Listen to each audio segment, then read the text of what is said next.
in 1, 2, 3, go! Papunin po sa Lord. Dahil po tayo po ay nandito muli sa ating pong panambahan ng dream. And nawa ay wala na nga rason kung bakit di na maka-attend. Ano? Kasi kung gabi, ang iba ay sabi, minsan malayo, gabi na nakaka-uwi, papagalitan ng magulang. So ngayon naman, sana magaling ka rason na laging umaga kahit di naka-attend. Ano? Amen po ba doon? And yan, malapit na, hindi na tayo pupunta sa malayo. Kaya salamat sa Lord na muli pong dinapang ang ating pong gawain dito sa ating pong isla. And salamat dahil po kayo ay naparito. Mapagpalaan po ng Diyos ang inyong pagparito sa umaga po ito. And ngayong umaga, ako po ay nagagalak na makita po kayong lahat. And natutuwa po ang aking puso na kayo po ay dumalo sa gawain po natin. Kaya naman po sa ihinandang mong salita mula po sa salita po ng Diyos, ibabahagi ko po sa inyo. Ang aking pong panalangin ay bukod sa matuwa tayo nandito ng ating gawain, mas matuwa po tayo sa ibabahagi ng Panginoon sa bawat isa sa atin. Amen? And ngayon po, sa buwan po ng September, ay may panibago naman po tayong pag-aaralan. And natapos po natin tema nung nakaraang month, ano po iyon, kung maalala mo ninyo? Community? Humility, yung pagpapakumbaba ang ating natutunan nung nakaraang buwan. So ngayon naman, sa apat po na linggo, nitong ating September, ay may iba naman. Patungkol naman sa obedience ang ating pong pag-aaralan. And bago ko po makalimutan, 3 linggo po tayo dito. And last Sunday ay meron po tayong join. So sa lab ay isang beses na lang po tayo doon last Sunday. Kaya huwag niyo po yung kalimutan. And yan po ang ating pag-aaralan sa buong month po natin, yung patungkol po sa pagsunod. Kalaki po niyan sa ating pong pagpapatuloy na tema, yung paano ba tayo lumago sa ating pananampalataya sa pamamagitan po ng pagsunod. Pagsunod kanino? Siyempre, wala nang makundi sa Lord. Sa pagsunod po sa Lord. Kaya sa umaga po ito, ang pamagat po ng ating pong tatalakayin ay basahin po natin lahat. Obedience to God, walking in His will. So, kaya pa lang makikita na natin kung gaano po natin makikita ang kahalagahan ng pagsunod. Una-una, makakasunod ka kung kilala mo kung sino ang sinusundan mo. Kasi syempre, hindi ka naman susunod kung hindi mo kilala ang iyong sinusundan. Diba? Hindi ka naman susunod kung sinong nag-aya sa'yo na hindi mo naman kaibigan, hindi mo naman kakilala. Syempre, hindi ka talaga susunod doon. Susunod ka kung kilala mo kung sino siya.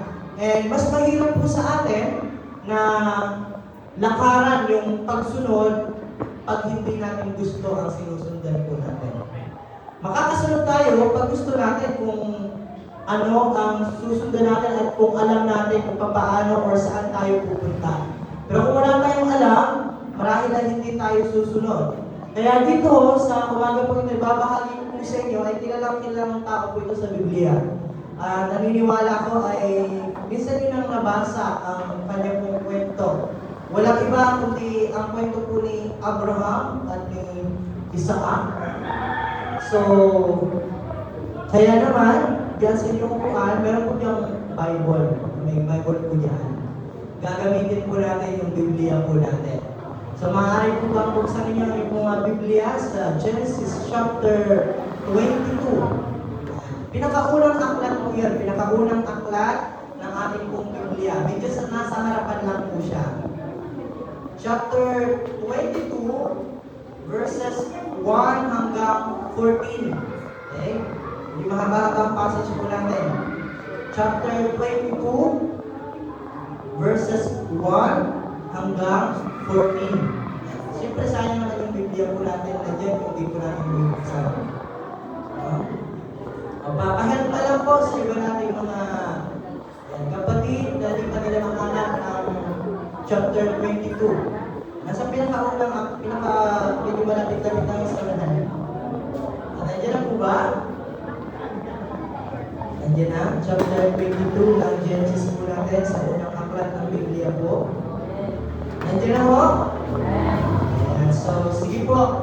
Tingin po kayo sa inyong mga Biblia. Sabay-sabay po natin basahin. Yung po ay Tagalog or English. Pero yung Bible na din sa atin ngayon ay mga Tagalog po yan. Sige po, sabay-sabay natin basahin chapter 22 verse 1 hanggang 14. Yung 1, 2, 3, go! Pagkalipas ng ilang panahon, sinubok ng Diyos si Abraham. Tinawag siya ng Diyos, Abraham, narito po ako, doon naman niya. Sinabi sa kanya, isama mo ang isa-isa at pinakamamahal mong anak na si Isaac at magpunta kayo sa lupain ng Moriah. Umakyat kayo sa bundok na ituturo ko sa iyo at ihalin mo siya sa akin. Kinabukasan, maagang bumangon si Abraham at nagsibak ng kahoy na gagamitin panggatong sa handog na susunugin.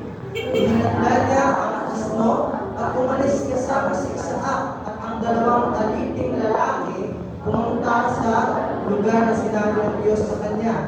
Ang ikatlong araw na paglalakbay, natanaw na nila ang dakong kanilang pupuntahan.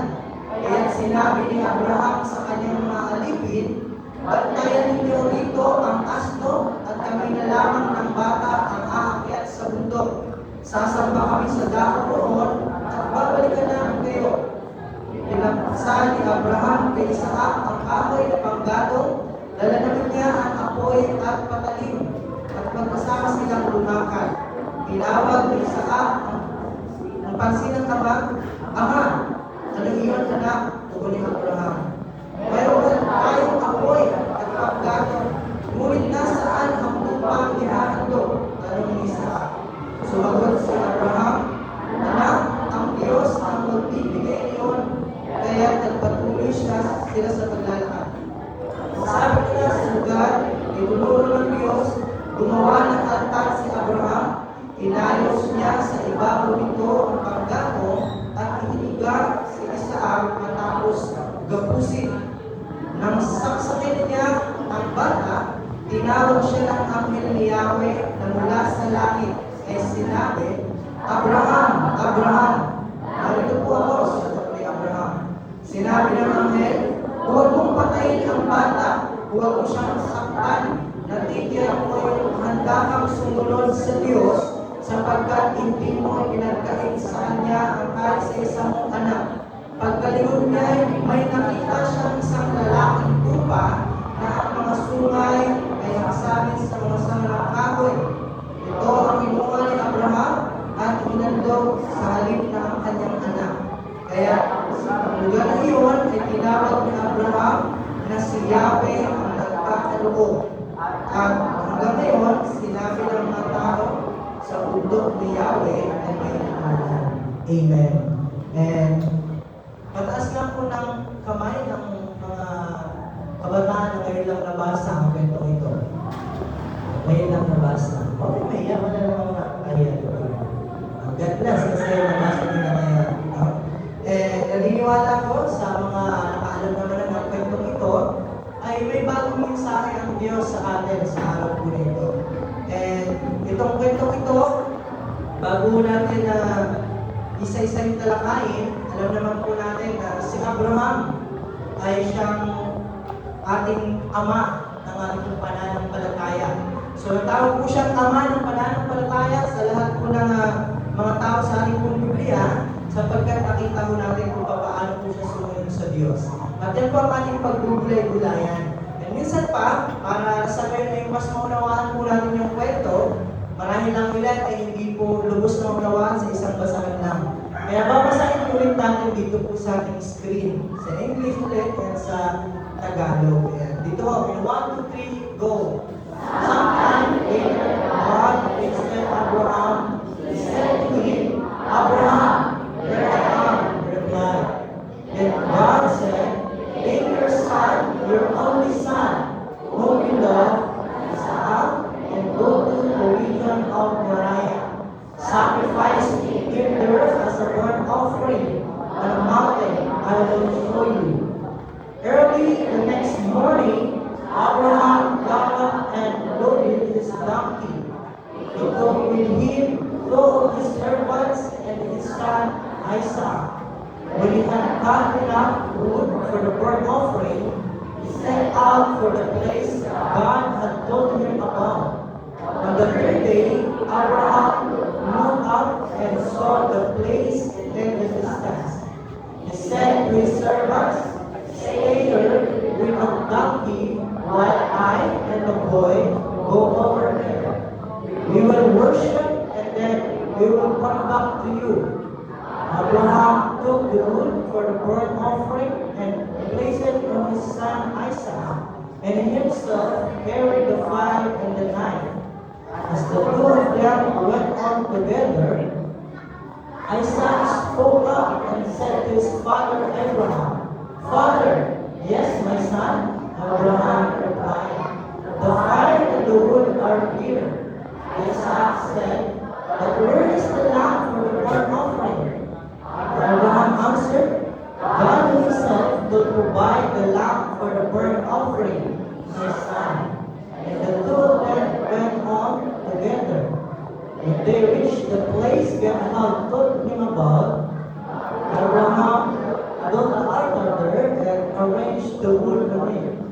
He brought his son Isaac and laid him on the altar, on the top of the wood. Then he reached out his hand and took the knife to slay his son.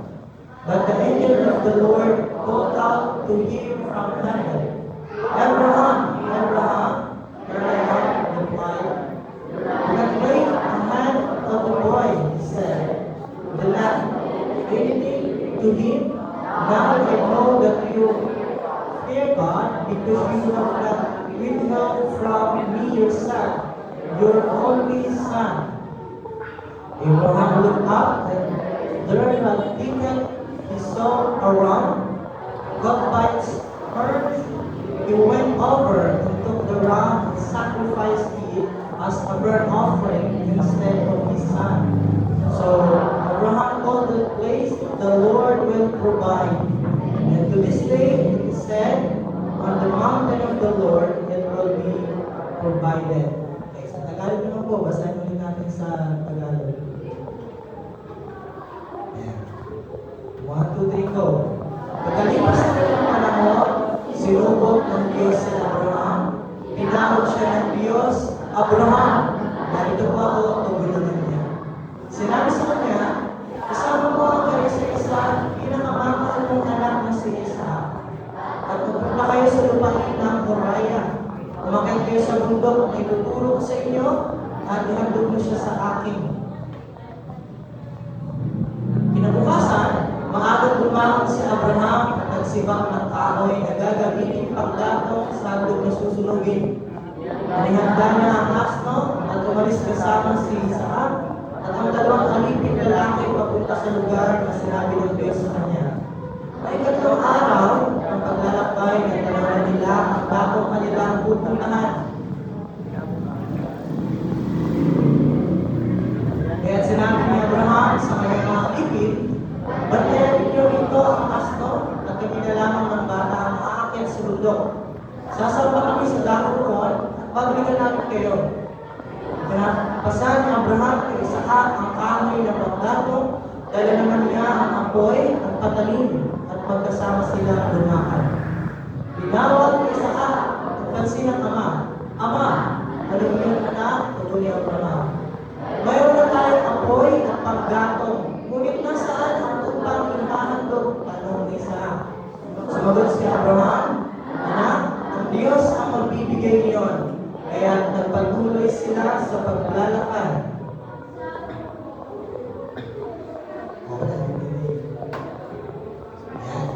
Pagsapit nila sa lugar na tinuro ng Diyos, gumawa ng altar si Abraham.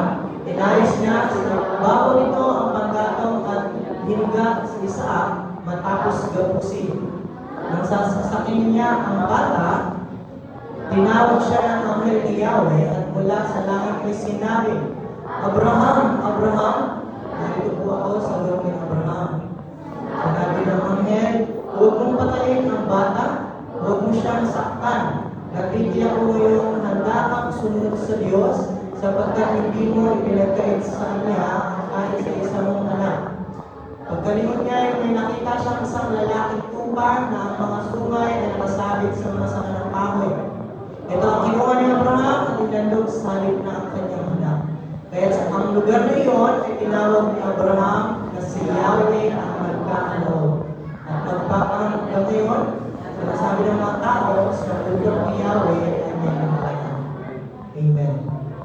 So pagpalain po ang pagkabasa ng salita ng Diyos, and bago natin isa-isahin po yan, tayo po ay upuan panalangin.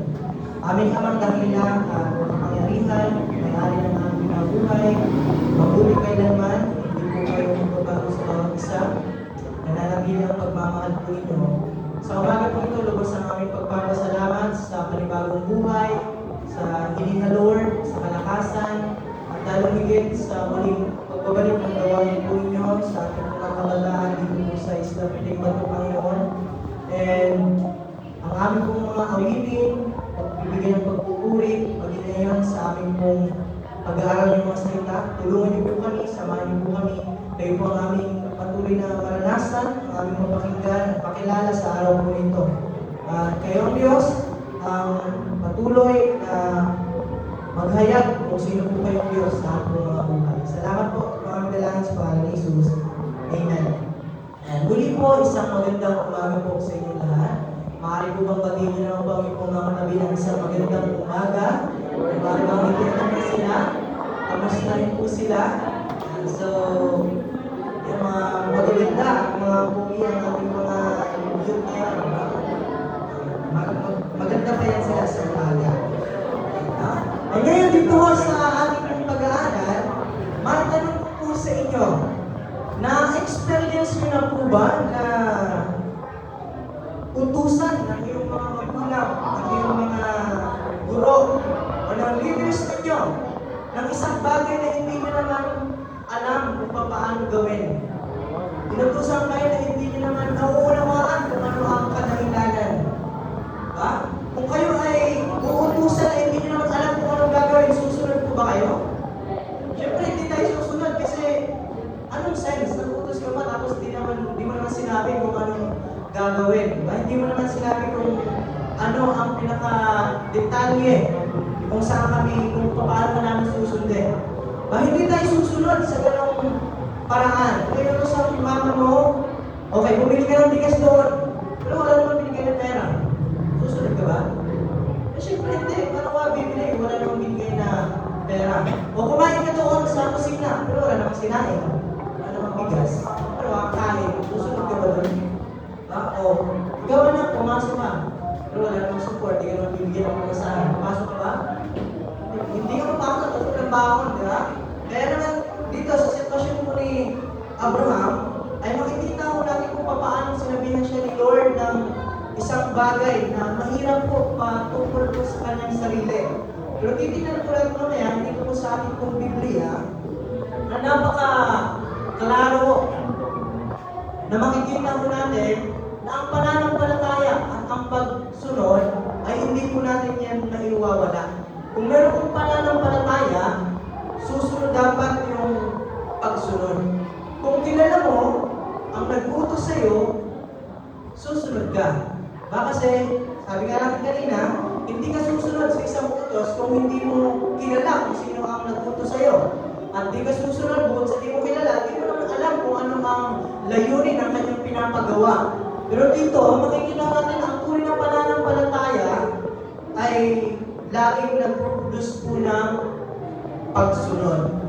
And bago natin talakayin, kasi first po ng linggo ito, pag-aaral po natin ng patungkol sa obedience, tingnan po natin kung ano po ang tunay na kahulugan po nito sa kanyang pong original na text.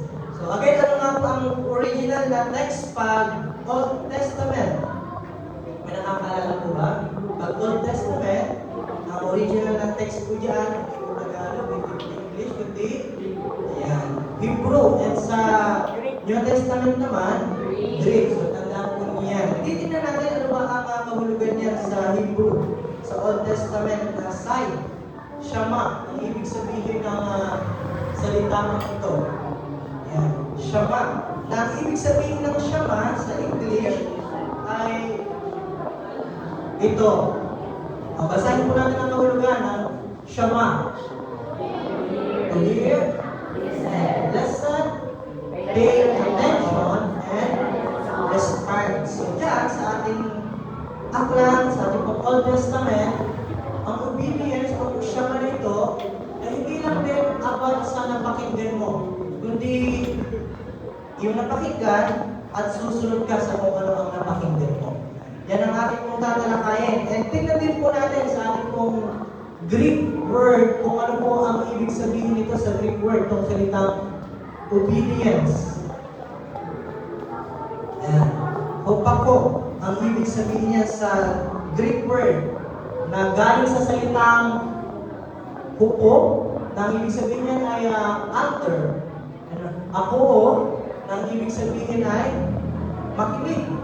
Dito naman, literal ho, na ang ibig sabihin ng obedience, makinig under authority, to submit by responding to what is heard. So, sa ating Old Testament at New Testament, same po sila ng kahulugan. Nandoon yung pakikinig, yung pag-pay ng attention, and yung pagsunod mo sa kung ano ang napakinggan mo. Sapagkat yan ang ating pong makikita doon po sa Luke ng pag-review po ni Lord sa mga taong nagsasabing sinusundan siya. Sa nagsasabing mga taong Christian sila. Yung mga taong tumatawag sa Lord, ito po ang kanyang pagkasabi na makikita ko natin ang salitang hupaku. Basahin po natin yung Luke chapter 6 verse 46 to 47. Why do you call me Lord, Lord, and do not do what I say? As for everyone who comes to me and hears my words and puts them into practice, I will show you what they are like. So sabi Lord, tinatawag mo akong Lord, Lord, Panginoon, Panginoon, pero hindi mo naman sinusunod ang aking mga salita.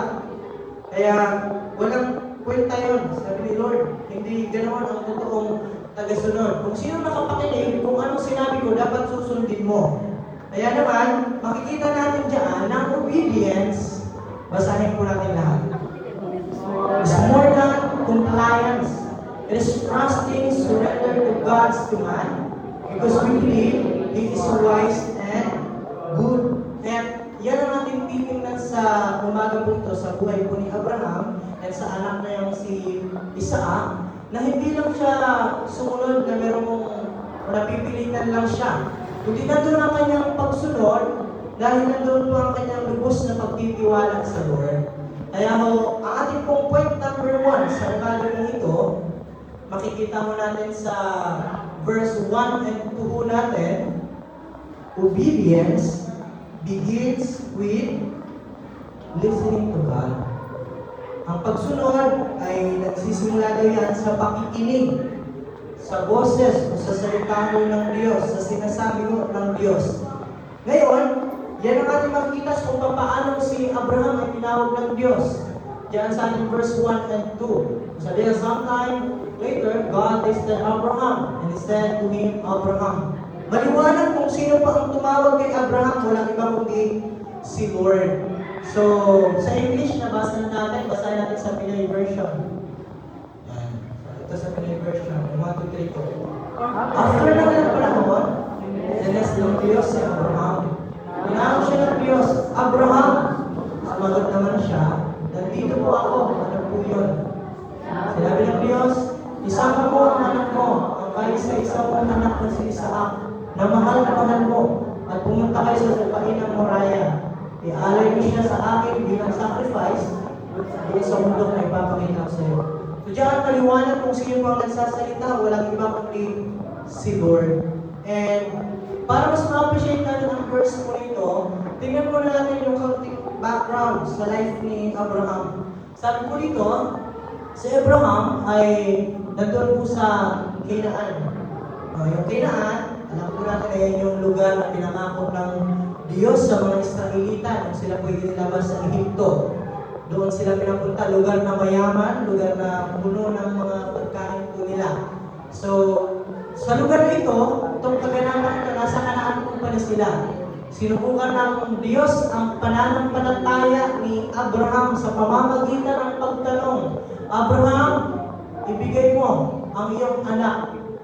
So, na si Isaac. So, sabi niya, yung background po natin, sa culture po nila, diyan, children were considered God's blessing. And Isaac was the fulfillment of God's promise. So, kung maalala mo natin ang kwento ni Abraham, siya po ay matanda na. At ang kanyang pong asawang si Sarai. Si Sarai, sa Tagalog. And, hindi na sila magkaanak.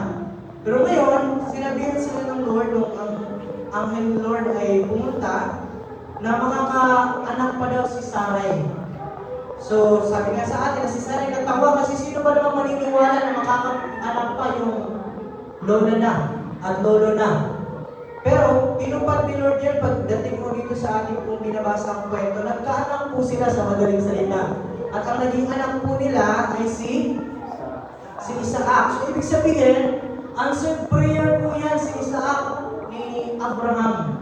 Doon sa kanyang panalangin, doon sa kanyang kagustuhan na magkaroon po sila ng anak. And tulad daw ng pinangako ng Lord, na minsan hindi natawa si Sarah, ang sindami na magiging anak ni Abraham ay sindami na bituin sa langit at buhangin doon sa baybayin. Ganun karami. Hindi sila makapaniwala kasi nga kung sino makakapaniwala na matanda na po sila. Pero sa kwento, nitong ni Abraham, napaka-imposibleng magkaanak pa po sila. Napaka-imposible ho na magkaroon na sila ng baby.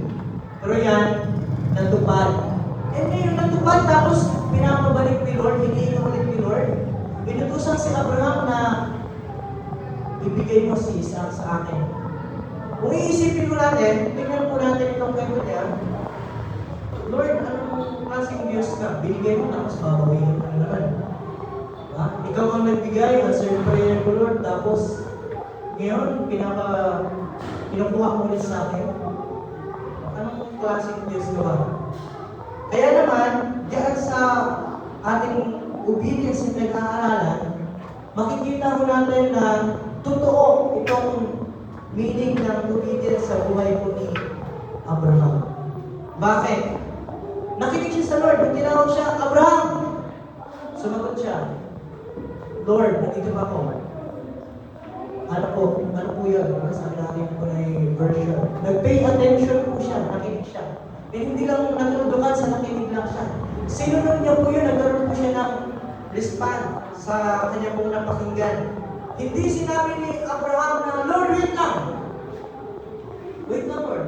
But, wag yan, kasi yan yung binigay mo, tapos ngayon, kukunin mo. Ba? Ganyan tayo pag inutusan tayo ng mga magulang. Magsahin ka na, maghugas ka na ng plato. Wait lang, wait lang! May ginagawa pa nga eh. Nakakapakinig ka naman, pero ang sagot mo, wait lang. Minsan, nagagawin ka pa pag inutusan. Gagawin ka pa pag inutusan ng mama mo. Hugas ng plato, magsahin ka na, mag-igib ka na. Uy, may busy ka pa naman sa kaypuan. Wait lang ma! Wait lang pa! Ano may ginagawa? Ikaw pa yung galit pag inuutusan. Diba? Pero si Abraham, hindi sinabing saglit lang mani, Lord. Eh, ano ba yan, Lord? Wait lang, Lord. Diba? Hindi na ganun si Abraham. Parang nakatay si Lord. Alam mo naman na, Lord, alam mo naman na matagal ko na itong pinag-pray. Matagal ko nang inaantay ko, Lord. Marami ng mga taong nautya kasi matanda na kami, wala na kaming anak. Kasi ito, nagkaroon na kami, Lord, oh. Ay, Lord. What, Lord? Di ba? Pero, tingnan mo natin yung verse 3. Hindi po wait lang yung sinagot ni Abraham. Hindi. Kinabukasan, bumangon agad si Abraham. Walang pagdadalawang isip. Hindi siya nagtanong sa Lord. Bakit, Lord? Wait lang, Lord. Ano ba yung dahilan? Paliwanagan mo muna ako, Lord, kung bakit mo yan ipapagawa sa akin. Wala nang gano'n. Kinabukasan, bumangon agad siya and naghanda para po doon sa pinapagawa sa kanya ng Lord. Hindi matigas. Hindi na siya nagmatigas. Hindi siya nagdalawang isip pa. Hindi na siya nag-isip. Kundi naghanda pa nga eh. And makikita rin po natin totoo itong ating pinag-aaral, makikita mo natin Shama, yung hurt, and yung respond. Makikita natin yung meaning ng Shama. Yan. Basahin po natin. Abraham heard and responded immediately. Lord, pwede ba ano na lang, next month na lang? Gusto pa makasama yung ano ko. Pwede ba next year na lang, Lord? Bigyan mo ba ako ng pagkakataon na makasama pa siya, Lord? Kasi, sabi dun sa ating verse, pinakamamahal, nag-iisang anak niya lang yan. Pero, nag-respond agad-agad si Abraham. Kaya yung obedience, yung totoong pag-obey, nagsisimula yan sa mayroong pusong handang makinig. So, handa ka po bang makinig? Or wala, dadabog ka pa pag sinasabihin ng mga saan ka dyan? Kaya naman, sabi nga po sa atin, practice daily listening to God's word, and the just read up upon it. So, araw-araw ba tayo makinig sa salita ng Diyos? And hindi lang natin basahin kundi isang buhay natin. Bakit? Yan po ang sinabi ng salita ng Diyos. Itong Shama na ito, makikita natin sa New Testament. Nang sabi ni Lord, do not merely listen to the word, and so deceive yourself. Do what it says. Mamuhay kayo ang salita ng Diyos. Kasi kung sinasabi ko nakikinig kayo, kung hindi nyo naman sinasabuhay, dinadayat nyo lang ang inyong mga sarili. Sabi diyan. So, una natin makikita sa pagsunod, dapat ikaw ay marunong o attentive ka sa iyong pakikinig tulad ni Abraham. And sa pagsunod ay nag-require din kayo ng pagtitiwala kahit na mahirap. Yan ang ating point number 2 sa umaga po ito mula sa ating verse 3 hanggang 10. Basahin po natin yung muli sa Tagalog na lang. Kung papaano kahit na mahirap ay sumunod pa rin si Abraham. Hindi siya nagdalang isip, hindi siya nagtanong, hindi siya nag-excuse. Kundi sumunod pa rin kahit na hindi niya lubos na uunawaan kung ano ang purpose. Sumunod pa rin po siya. Okay, basahin po natin again verse 3. Kinabukasan, maaaring bumangon si Abraham at nagsibak ng kahoy na gagamitin panggatong ng handog na susunugin. Inanda niya ang aso at umalis kasama si Isaac at ang dalawang aliping lalaki papunta sa lugar na sinabi ng Diyos sa kanya. Ikatlong araw ng paglalakbay, natanong nila ang tamang nila pupuntahan. So ano nga ang pangalan ng bundok? Moriah. Ang bundok na pinapapuntahan sa kanila. Verse 5. Kaya sinabi ni Abraham sa kanyang mga alipin, bantayan ninyo dito ang asno at kami na lamang ng bata ang akyat sa bundok. Sasamba kami sa kahoon at babalikan namin kayo.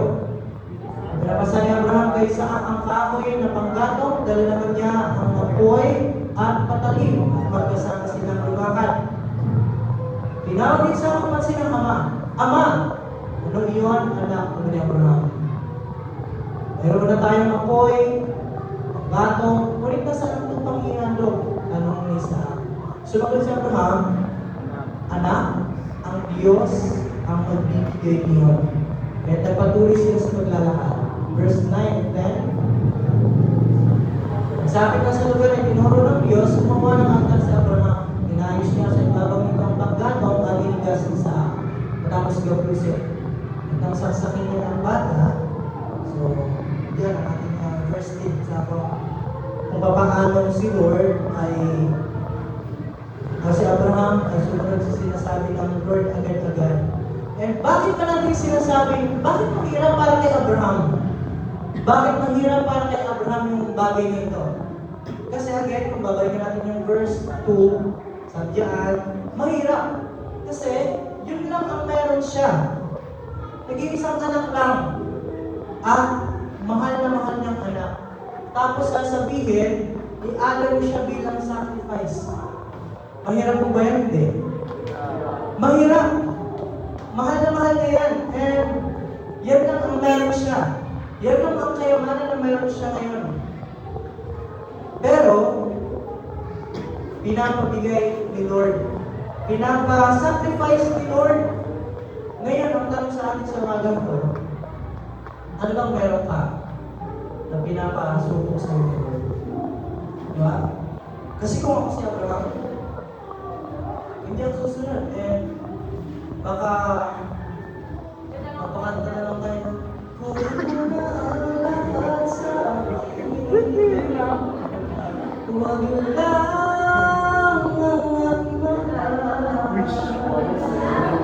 Ikaw mamatay ng puso sa aking sinasya. Siyempre, mahal mo yun, di ba? Sinabi, okay, break mo yung boyfriend mo, yung girlfriend mo. Lord, iba na lang kami, Lord. Iba siya. Sa totoo lang, di ba? Di mo nga mabitaw-bitawan yung kachat mo ngayon eh. Diba? Kapuyatan mo mga kagabi eh. Di mabitawan eh. Kasi mahal mo yun eh. Yun lang yung meron ka, Lord. Ito lang yung nagparamdam sa akin ng masaya. Siya lang yung nagparamdam, Lord, na kamahal-mahal ako, Lord. Dito ko lang na build yung confident, Lord, na makita ko ng aking mga klase na may kasama akong babae. Grabe naman, Lord, talaga. Dito lang ako masaya. Tapos kukunin mo, Lord. Nagsisimula naman ako, Lord, ah. Diba? Lord, pag Jesus talaga naman, di tayo susunod. Mahirap. Pero, makita mo natin na sinunod po yan ni Abraham dahil kasabi na mahal niya po yan. Yun lang ang meron siya. Pero sinunod po ni Abraham. Ako, kung tayo yun, pwede sabihin ni Abraham na, Lord, meron akong kasamang dalawang alaga dito. Ito na lang, dalawa pa ito, Lord. Ano na ito, ha? Mga malalaki pa ito, Lord. Pwede sabihin ni Abraham. Di ba? Ito siya, isa lang, bata pa. Ito na lang, ano ito? Pogi pa ito, Lord. Yung dalawang. Pwede lang gano'n eh. Lord, may donkey din silang dala. Ito na lang, Lord, kung kahit si Isaac, pisot pa ito si Isaac, Lord. Ito, donkey. Malaki pa ito. Pwede lang. Baba mo yung karne nito, Lord. Pwede sabihin ni Abraham yung kay Lord. Pero, hindi siya nag-excuse para hindi masunod ang sinabi ni Lord. Pero tayo, dami nating mga dahilan. Diba? Marami ngayon. Nahirapan kang gumising, diba? Nahirapan kang pumunta, pero salamat kasi sumunod ka pa rin kahit nahihirapan ka. Amen? Binitawan mo pa rin yung kanyang gabi-gabi kahit nahihirapan ka. Kahit alam mo malulungkot ka. Kahit alam mo magiging broken ka. Ganun yung pakiramdam ni Abraham, mahal na mahal niya yan. At nag-iisa lang yun nung meron siya. At yan ang nagparamdam sa kanya ng kasiyahan. Kasi matagal na hinaantay eh. Pero ngayon pinapabawal ni Lord. Alam mo na Lord, mayaman ako, Lord. Marami akong lupa. Marami akong mga baka, Lord. Ilan ba gusto mo? 100? 1,000? Kaya ba yan, Lord? Mayaman na siya, Abraham, sa panahon po na yan. Pero walang katanong-tanong si Abraham. Lord, ano bang dahilan mo? Ano bang purpose nito, Lord? Iba na lang, Lord. Hindi siya nagano'n. Binitawan niya ang pinapabintawan ni Lord sa kanya. Amen? Kaya sabihin niya sa tabi mo, bitawan mo na. Pupuyanin ka lang yan. Pero hindi ka Lord kayo diwanin. Ay, sus. Mahalaga sa'yo? Mahalaga. Kaya Abraham, mahalaga ito. Masaya? Masaya? Magkakit ba? Ha? Ang saya naman talaga yung tipong may nag-good morning sa'yo. Oh. May nag-good night. Nagdagang ka ba na? Ang saya sa pakiramdam talaga. Tapos pag uwi, may kasabay ka uwi. Tapos may magdala ka sa ilang bag mo. Tapos makita ka ng mga kaklase mo may kasamang babaeng lalaki. Puwi-puwi ka naman talaga.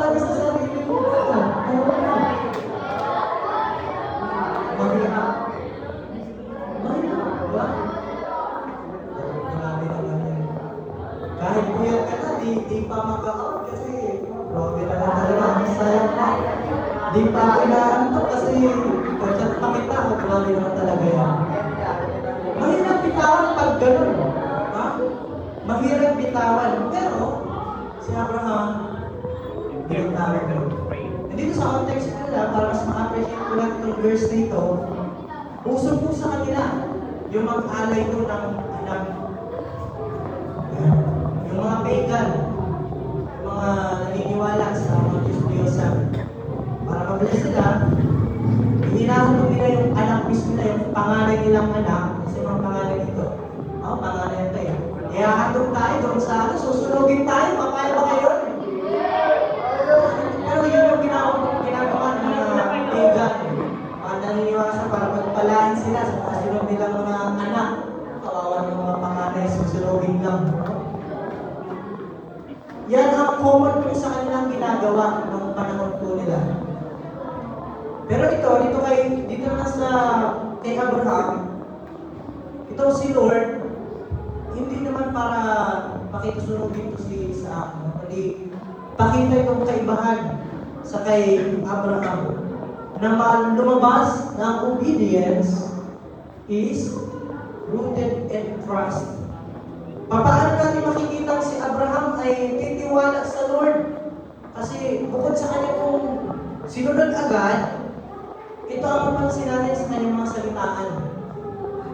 Okay, mga bantay, mga alagad, dito lang kayo sa baba, pag itong dala nating sasakyan. Pero, babalik kami. Ito sabi niya, babalikan namin kayo. So, ibig sabihin, alam ni Abraham na ihahandog itong anak niya. So, ibig sabihin, papatay na siya doon. Mapapatay niya yung anak niya doon sa bundok ng Moriah. Pero ang sagutan niya, dito lang kayo, babalikan namin kayo. Eh ano bang mga salita ni Abraham? Sabi doon, nagtanong si Isaac, di ba? Meron tayong apoy, meron tayong panggato. Pero sa'yo ihahandog natin? Hindi sinabi, ikaw talaga yun, kung ihahandog doon. Pwede sabihin, ba? Alam na. Di mo alam. Ikaw talaga susunogin mo doon pagdating natin. Kaya, kumanda ka talaga. Pwede ka talawin. Pero, ano sabi ni Abraham? Anak, si Lord yung magbibigay ng susunogin natin doon. Alam, pwede niyang sabihin talaga yun. Hindi mo alam, paalam ko lang talaga, ikaw talaga yung sasaksakin kita doon. Tsak-tsakin kita doon, anak. Pwede niyang pinanin, ha? Pwede niyang takutin anak niya para tumakbo. Para tumakbo na, hindi mamatay. Hindi. Sabi niya, anak, ayan mo. Chill ka lang yan. Si Lord ang magbibigay ng magiging handog. Kaya totoo, kahit mahirap, sumunod siya. Kahit may assignment siya, nagsimba pa rin siya. Kahit may activity siya, nagsimba pa rin talaga siya. Kahit na maulan, mahirap, kahit mabuti yung nagsimba pa rin siya. Sinunod niya pa rin ang sinabi ng Diyos. Kaya salamat sa Lord, kasi nandito kayo, sinunod niyo ang utos ni Lord. Amen? Palakpakan niyo naman si Lord. Sinunod niyo, sabi ng salita ng Lord, huwag mo kakalimutan yung araw ng linggo. Kahit may assignment kayo, kahit may activity kayo, kahit may groupings kayo, kahit may labahan kayo, kahit wala na kayo nasuot na break, nandito kayo ngayon. Hindi niyo pinagkalit sa labahan na, thank you sa Lord. Kahit mahirap, kahit nagpabor ang sitwasyon, sumunod pa rin siya. Totoo. Kung titignan natin, babalikan natin yung framework ng obedience, nagpa-under po siya doon sa nagsabi sa kanya. Si Lord, ang kanya napakinggan, nagpa-under, sumunod po siya. Nagpa-submit po siya. And, makikita ko natin, si Abraham sa John, submitted himself, fully under God's command, kahit na mahirap. Walang rason. Lord, masakit ko yung puso ko ngayon. Yung alam mo, yung ihahatid mo. Next week na lang. Next week na lang, Lord. Kasi parang makapag-shopping pa kami ni Isaac ba?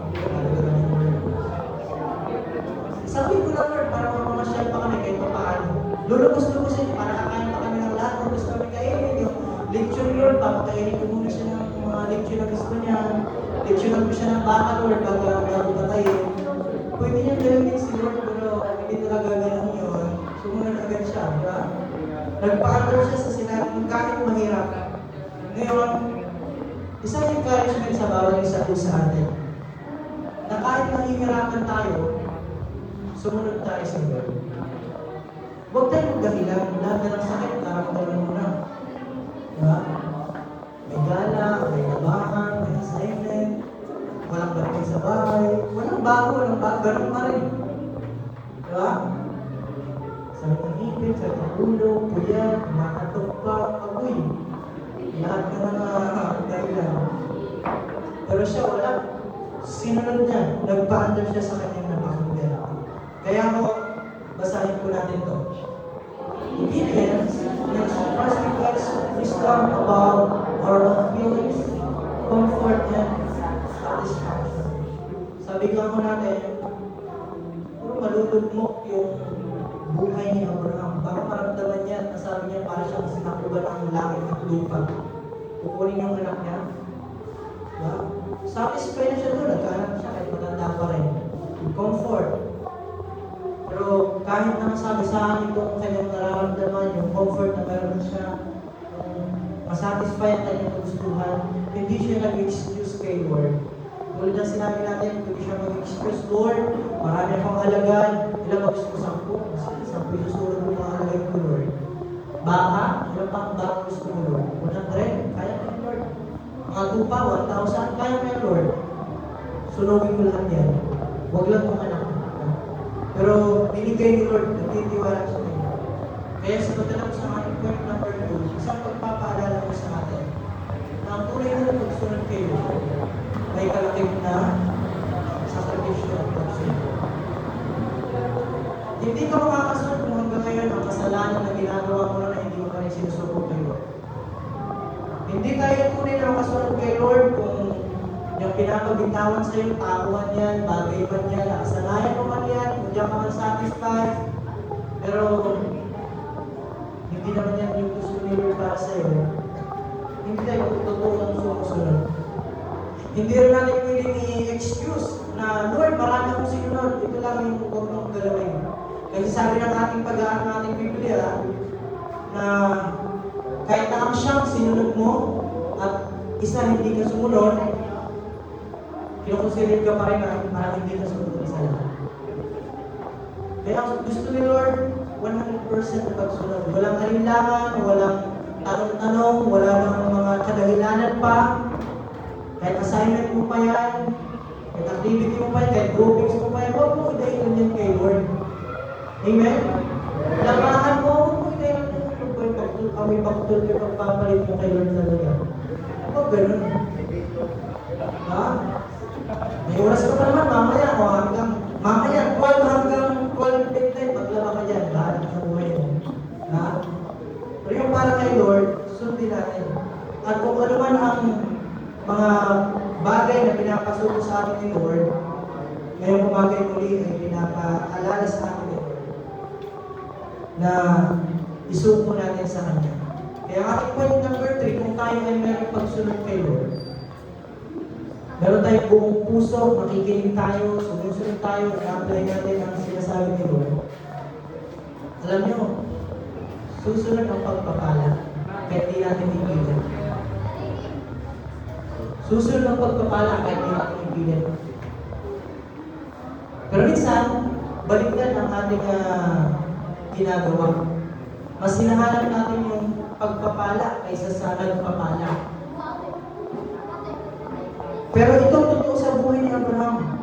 Pag sumunod ka, kahit hinuhingin, ibibigay ni Lord. Amen? Na-experience na po ba yan? Hindi mo naman deserve, hindi mo naman pinag-pray, but binigay ni Lord. Kasi nakita ni Lord ang totoong pagsunod sa Kanya. At yan ang naranasan po ni Abraham. Nung ating mababasa ang ating verse 11, nandun yung blessing, yung provision ni Lord sa Kanya. Sabi dyan, verse 11 hanggang 14 po natin, tinawag siya ng anghel ni Yahweh. So take note, pwede siyang siya ang bumagulgol doon. Kasi mahal na yun eh. Yan lang ang meron siya. Siya dapat ang bumagulgol at tumawag kay Yahweh. Dapat gano'n. Tumawag si Abraham kay Yahweh, nagpakaawa na huwag na lang kunin si Isaac kasi masasaktan siya. Hindi ganun yung verse, pero hindi. Yung anghel mismo ni Yahweh ang tumawag kay Abraham. At sinabi, huwag mo nang saktan, huwag mo nang patayin yan. Kasi natindi ako na handa kang sumunod sa Diyos. Kaya niyang bitawan yung girlfriend niya. Kaya niyang bitawan yung boyfriend niya. Hindi nag-excuse. Hindi siya umiyak kay Lord na Lord, wag na lang. Diba? Pero, din sa pagsunod niya, kahit yan kay sa isang anak lang ang meron siya, yan yung kayamanan niya. Ito pinubay ni Lord. Sumunod ang blessing. Pwede rin siyang umiyak doon, maghingi ng Lord. Ito na lang, siya na lang. Pero hindi. Paglingon niya mismo, di pa nga siya nag-pray, wala? Di pa siya nag-pray.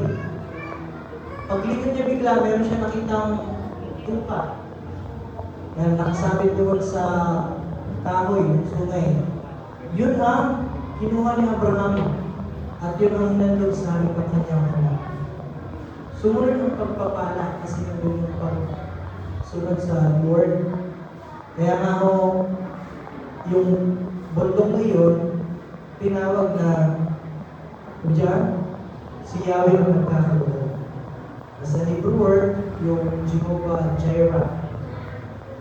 Naranasan ni Abraham ang pagsunod sa yung pagpapala na sumunod po sa kanya. So diyan, si Lord ang nag-provide ng pangangailangan niya. Kasi sumunod siya. Hindi siya nag-question kay Lord. And si Lord naman, hindi naman talaga yung purpose para mawala si Isaac kay Abraham ulit. Diyan, anong purpose po ni Lord? Para lang ipakita ang totoong puso ni Abraham kung talaga bang kayang sumunod.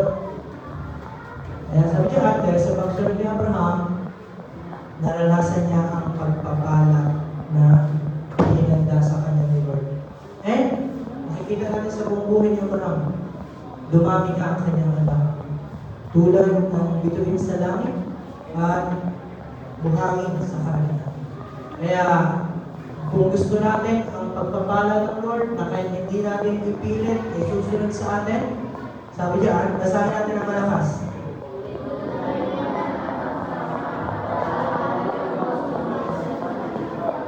Amen? Yan ang experience ko ni Abraham. And yan din po sabi ng ating mga awit, sa ating mga awit 119. Yan, blessed are those whose ways are blameless, who walk according to the law of the Lord. Kung sino ang lumalakad doon sa utos ni Lord. And blessed are those who keep His statutes and seek Him with all their hearts. Sa Tagalog, kaya mo na basahin.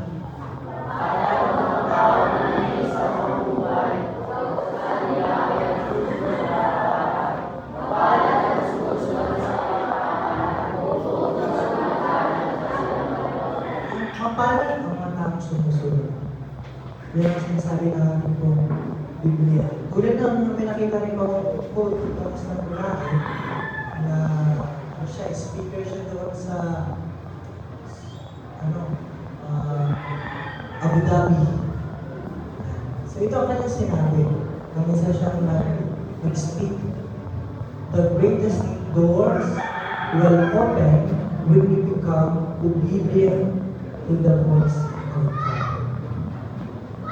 Diyan, yung ma-open sa atin ang mga pinto na kahit di natin buksan, pag-ubuksan tayo ni Lord kung meron tayong pagsunod sa kanyang sinasabi ni Lord. And totoo rin yan sa ating pong Biblia. Kung maalala po rin yung mga Israelites, yan din po ang kasunduan ni Lord. Kung susunod kayo, pagpapalaan niyo kayo. Pero kung susuway po kayo, papaluhin niyo kayo. Basahin natin ang ating Deuteronomy chapter 28, verse 1 hanggang 6. Dahan-dahan lang para Makita natin kung paano ang pagpapala ay susunod sa atin kung marunong tayong susunod kay Lord. Kung susundin lang ninyo si Yahweh na inyong Diyos at tutuparin ang kanyang mga utos, gagawin na tayo ang pinakadakila sa lahat ng mga bansa sa lahat ng lupa. Mapapa sa inyo ang lahat ng mga pagpapalang ito kung susundin ninyo ang Diyos ninyong si Yahweh. Pagpapalain na kayo sa inyong mga bayan at sa inyong mga bukid. Pagpapalain na kayo ng maraming anak, masaganang ani sa inyong lupangin, at maraming alaga tayo. Pagpapalain niya ang imbakan ng iyong inaharing butil at ang mga pagkain nagmumula roon. Pagpapalain niya kayo sa lahat ng inyong gagawin. Nandun yung blessing, susunod pag marunong tayong sumunod. Kaya nga ho, napakaganda yan sa lahat mong gagawin at magiging successful ka. Sa lahat ng paggawa mo ng mga assignment mo, ng activity mo, ng research mo, ano mo ang ginagawa mo, susunod sa iyo ang pabor ng Lord. Kasi marunong kang sumunod sa Kanya, hindi mo pinagpapalit ang gawain niya. Hindi mo pinagpapalit at dinadahilanan ng mga gawain ni Lord. Pumupunta ka kahit naulan, kahit anumang sitwasyon, kahit anumang panahon, nanong ka. Kaya ito ang blessing sa iyo at ang kapalitan.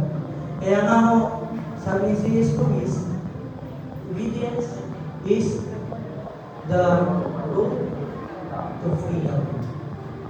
Pag sumunod ka sa Lord, makaranasan mo ang kalayanan. Ito nga nabasa ng Deuteronomy 28, naging malaya sila. Financially, emotionally, yun ang ano sa kanila ni Lord, yung katakaran sa kanila ni Lord. Kung sumunod ka na hindi mo na gagawin at tatalipon yung mga kasalanan, magpapalaya ka sa mga kasalanan na meron ka. Kaya, sabi siya ng ating Isaiah 1, verse 19. If you are willing and obedient, you will eat the goodness of the land. So, nandun pa rin ang blessing. Nandun pa rin. Mas susundin nyo ang sinasabi, tatama sa akin ninyo ang aning na inyong lupahin. Kaya sa umaga po ito, when we obey,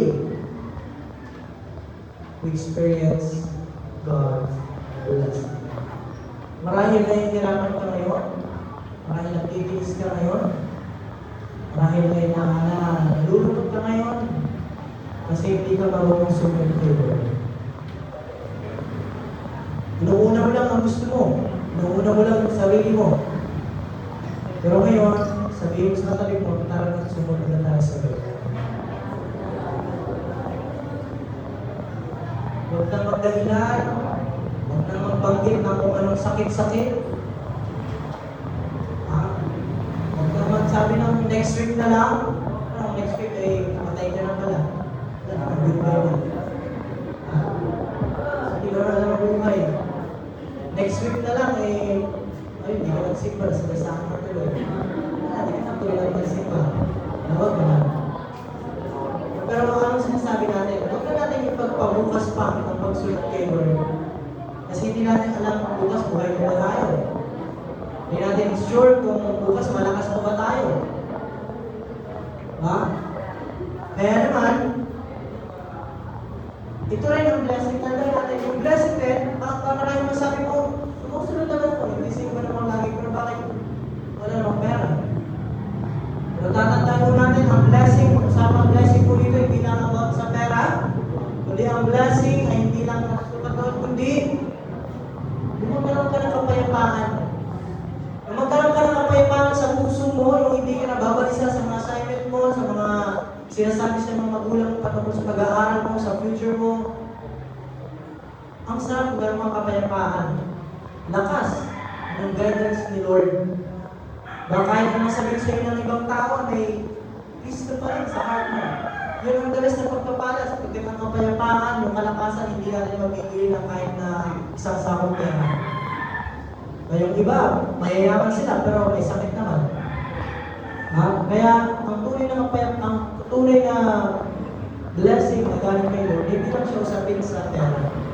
Kundi yung tipong salamat sa Lord kasi hindi nag-aaway ng papa mo.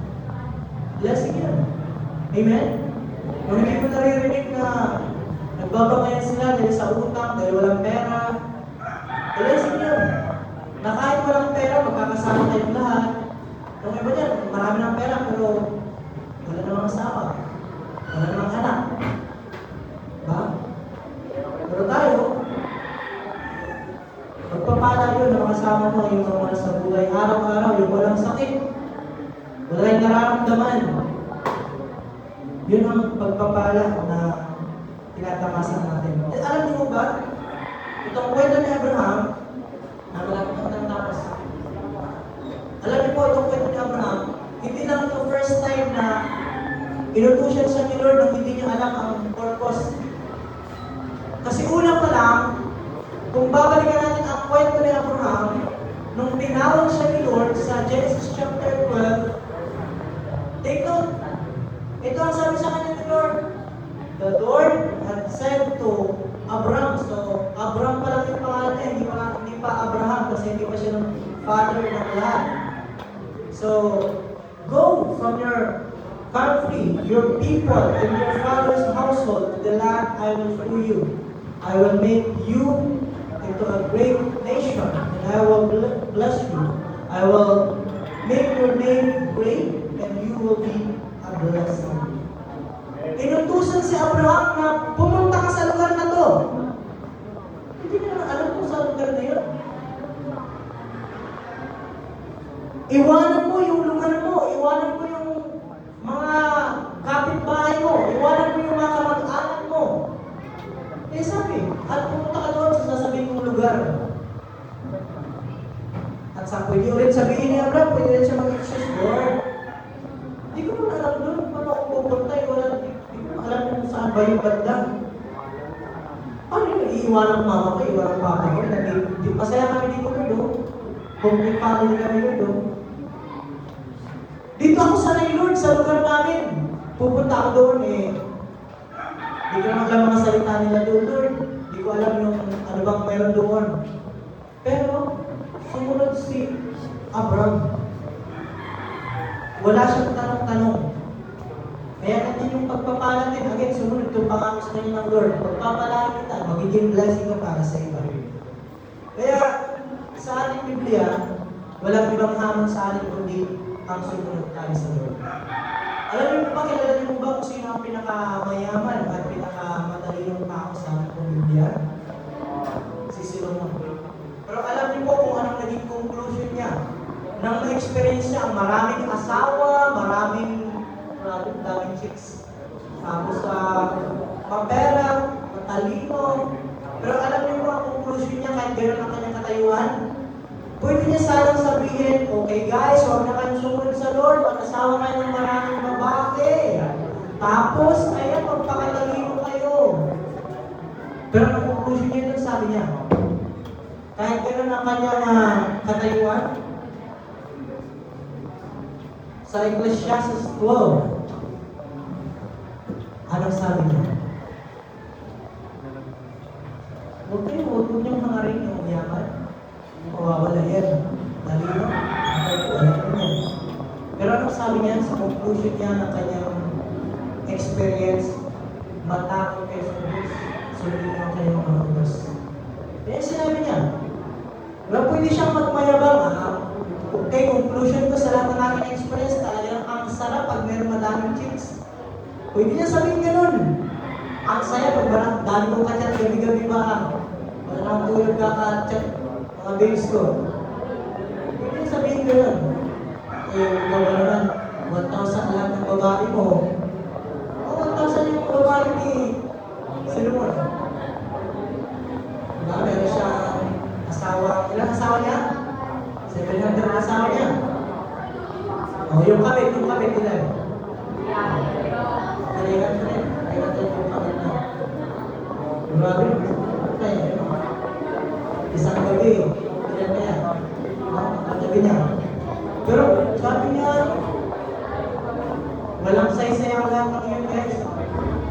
Walang saysay. Ang may saysay sa buhay nito ay ang magkaroon ka ng takot at marunong ka sumunod sa Diyos. Yan ang kanyang pong sinabi. Kaya nga sa akin kung pagkatapos, sa kwento po ni Abraham, sa buhay ni Abraham, basahin po natin. Obedience with listening. Obedience continues with trust. Obedience ends in blessing. Nakilala natin dahil sa pagsunod ni Abraham, si Lord ang nag-provide ng lahat ng kanyang pangangailangan. Kaya ngayon, sa ating pagkatapos, anong application natin sa kwento ni Abraham? Anong ating application sa kwento ni Abraham? Sige, basahin ko natin. When you choose to obey God, even in difficult times, you will show you should truly love and trust Him. Ano sinasabi sa ating application? Taas ang kamay na nagsasabi mahal nila si Lord. Mahal ko ang Diyos. Kung mahal natin ang Diyos, dapat marunong tayong sumunod. Diba? Kahit, kasi sabi natin kung mahal natin, lahat gagawin natin para sa Kanya. Dahil mahal kita, lahat, yung bituin, aakutin ko. Yung dagat, tatawirin ko. Ganyan pinakamahal. Diba? Susundin ko lahat ng sasabihin mo. Diba? Mahal kita eh. Di ako mag-excuse kahit gabi na yan. Pag sinabing nagugutom ka, gusto mo ng Jollibee, bibilang kita. Agoy, walang pang Jollibee. Lahat gagawin mo. Kaya kung ganun din tayo kay Lord, kung mahal natin si Lord, dapat sinusunod natin siya. And ganyan ang kanyang sinabi sa John 14. Sabi diyan, basahin po natin. Whoever has my commands and keeps them is the one who loves me. Kung sino ang sumusunod at tumatupad nito, yun yung totoo nagsasabing mahal ako. Ganun din ang kanyang pagkasabi sa unang Juan din. Unang Juan 2, chapter 5. But if anyone obeys His word, love for God is truly in Him. Yeah, this is how we know we are in Him. Papatunay na kung sino tayo na mga sumusunod, yun ang pagpapakita na talagang mahal natin si Lord. Kasi sabi ng Lord, mga sinungaling tayo. Sabi ng salita ng Lord, nakikinig tayo pero di naman natin sinusunod, mga liar tayo. Yan ang sabi ng salita ng Diyos. Kaya sabi diyan, ang tunay ng pagmamahal ay pinapakita sa pamamagitan ng pagsunod. Kaya minsan mga tanong sa jowa ko, mahal mo ba ako? Ba't di mo kayang gawin to? Kung mahal mo ako, dapat nagbabago ka. Kung mahal mo ako, dapat kaya mo magbago. Paano kung sino nagsasabi sa inyo? Ngayon, sinasabi ng Lord sa'yo, kung mahal mo siya, kailangan dapat nagbabago ka para sa Kanya. Amen? Kung mahal mo siya, kaya mong gawin para sa Kanya. Si Lord ang kanyang pagmamahal, pinatunayan niya. Hindi lang hanggang salita, mahal ko kayo. Paano kayo sa buhay niyo? Hindi, binigay niya ang kanyang buhay para sa ating lahat. Kahit na tayo ay makasalanan pa. Yung sabi ng ating Romans 5 verse 8, pinatunayan ng Diyos ang kanyang pagmamahal sa atin. Nung mamatay si Kristo sa krus, nung tayo makasalanan pa. Hindi lang sa salita, kundi may gawa. Hindi mo sinasabing ikaw ay Christian, pero pilitan ka naman umaten. Amen? Kung mahal mo si Lord, gagawin mo ang lahat para sumunod sa Kanya. Sabi ko dito, ang hamon sa atin ngayon, that is love, that we walk in obedience to His Lord. Ang sabi ni Lord, ang linggo, ilaan mo para sa akin. Sige, ikaw ay 6 days na mag-aral, magawa ng activity mo, tapusin mo yan. Pero ang ikapitong araw, ilaan mo sa akin. Kaya huwag mo dahilan na may assignment ka, may activity ka, may groupings kayo, may tamaan kayo. Hindi mo sinusunod doon. Kaya sa ating pagtatapos, ito'y tanong mo sa sarili mo. Ikaw ba ay hanggang sa nakikinig lang or ikaw na nakikinig at sinusunod mo? Kaya ako, ang hamon sa atin, lahat tayo nakapakinig ng salita ng Diyos ngayon. Pero ang tanong, i-apply ba natin sa ating pong mga buhay? Ikaw ba ay pupunta ng linggo kahit walang nagsusundo? Ikaw ba ay pupunta ng linggo kahit maulan? Ikaw ba ay pupunta ng mga gawain kahit meron kang ibang gawain sa bahay? Ha? Iiwanan ba, papaiwanan sa inyo ng Lord? Kasi si Jesus, ang pinaka-perfect na halimbawa ng pagsunod. Ngayon, sa ating pagtatapos mga kabataan, ito ang ating paggulay-gulayan. Si Lord, kahit sa kamatayan, sumunod siya. Kahit na nahirapan, sumunod pa rin siya. Yes, si Lord, umiyak, nahirapan. Kaya nga sabi niya, ang luha ni Lord, ni Jesus, ang naging dugo, sobrang hirap, sakit na kanyang nararamdaman, pero sumunod pa rin siya. Hanggang sa kamatayan sa cross ay sumunod pa rin. Ngayon, ang hamon sa atin, walang iba, hindi ang sumunod sa Lord. Huwag lang sundin ang ating mga sarili.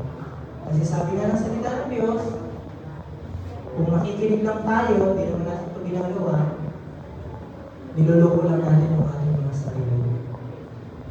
Kaya ako, maaari ko bang tawagan natin ang ating music team na tayo pong lahat ay tumayo sa ating pong pagtatapos ay